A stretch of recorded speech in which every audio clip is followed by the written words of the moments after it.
రామాయణంలో ఉన్న జాంబవంతుడికి మహాభారతంలో ఉన్న శ్రీకృష్ణుడికి సంబంధం ఏమిటో ఈ వీడియోలో తెలుసుకుందాం.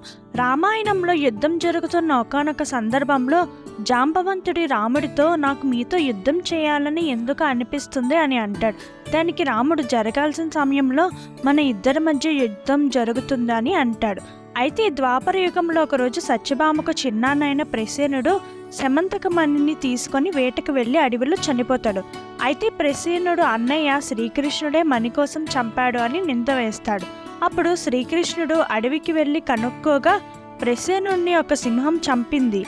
ఆ సింహాన్ని ఒక ఎలుగుబంటి చంపి మణిని తీసుకెళ్ళిందని తెలుస్తుంది. ఆ ఎలుగుబంటే జాంబవంతుడు. జాంబవంతుడికి కృష్ణుడికి 28 రోజుల పాటు యుద్ధం జరుగుతుంది.